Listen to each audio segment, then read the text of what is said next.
Okay, so we have a question given. A invested some amount of money in a scheme and B invested rupees 100 more than the money invested by A in the same scheme at the rate of 10% per annum, compounded annually for 2 years. If the total compound interest is rupees 189, then find the amount invested by A.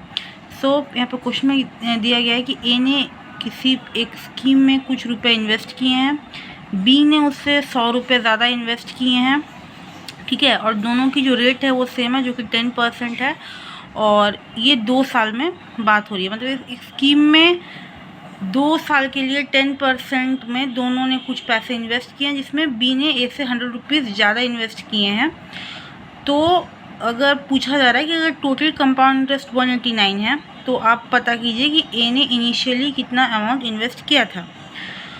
तो basically जो पैसा invest किया गया है, B ने ए से 100 रुपये ज़्यादा लगाए हैं, मतलब है कि बी को हमारा इंटरेस्ट जो है वो भी ज़्यादा देना पड़ेगा ए से, ठीक है। बी का जो इंटरेस्ट होगा वो ए से ज़्यादा होगा क्योंकि बी ने ए से पैसे ज़्यादा लगाए हैं, ठीक है, 100 रुपये ज़्यादा दिए हैं। तो अगर हम बी का इंटरेस्ट निकालें कि उसका कितना इंटरेस्ट लगा, तो ऐसे तो 10% में ही जा रहा है। तो जब हम निकालेंगे पेंडा मेथड से, ठीक है, तो 10%, तो क्योंकि इंटरेस्ट लग रहा है तो 10 से 11, 10 to 11, तो ठीक है, तो टोटल बी का अमाउंट हो जाता है 121 और बी का प्रिंसिपल हो जाता है 100, ठीक है, ठीक है। तो हमने बी को कितना इंटरेस्ट मिला, ए अमाउंट माइनस प्रिंसिपल 121 माइनस 100 तो 21, ठीक है, सॉरी ये 21 रुपीज़ है, ओके, हाँ। तो बी को 21 रुपये जो है वो ज़्यादा इंटरेस्ट मिलेगा, क्यों, क्योंकि बी ने हमारा जो है 100 रुपये ज़्यादा लगाए हैं। ये है हमारा पेंडा मेथड है। बेसिकली इसमें हमने 10% को लिया है, और चूँकि इंक्रीज़ होता है इससे 10 से 11 हो गया, और 10 ये भी 10 था, ये 10 से 11 हो गया, ठीक है। चलिए आगे बढ़ते हैं। तो बी को 21 रुपये ज़्यादा इंटरेस्ट देना पड़ा है। अच्छा, अब दोनों ने इनिशियली जो है वो तो 100 रुपये का 100 रुपये ही, मतलब इनिशियली कुछ अमाउंट था, बट बी ने 100 रुपये ज़्यादा दिए, उसलिए बी को 21 रुपये ज़्यादा आपके देने पड़े। लेकिन टोटल जो इंटरेस्ट जो ए और बी दोनों दे रहे हैं वो क्वेश्चन में हमें कितना दिया हुआ है, 189 रुपीज़ दिया हुआ है, ठीक है, 189 रुपीज़ दिया हुआ है।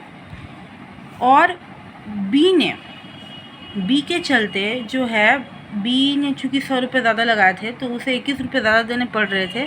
तो इनिशियली अगर बी नहीं लगाता तो दोनों का इंटरेस्ट कितना लगता, 168, ठीक है।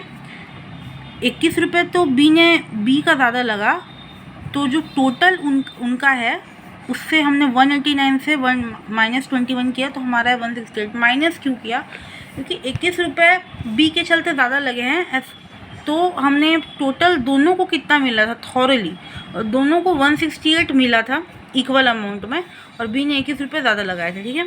अब 168 दो भाग में डिवाइड होगा, क्योंकि दोनों को इनिशियली 168 मतलब मिला था और बी ने 21 रुपये ज़्यादा लगाए थे, तो 168 दोनों में डिवाइड होगा। तो ए को आपके देने पड़े थे 84 रुपीज़, और बी को भी 84 तो देने ही पड़े थे, प्लस उसने 100 रुपये ज़्यादा लगाए थे, तो बी का आपका इंटरेस्ट हो गया था 105 रुपये, ठीक है।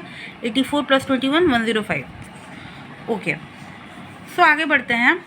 तो अब ए को इंटरेस्ट देना पड़ा है ₹84, बी को इंटरेस्ट देना पड़ा है 105। आई होप यहाँ तक क्लियर होगा।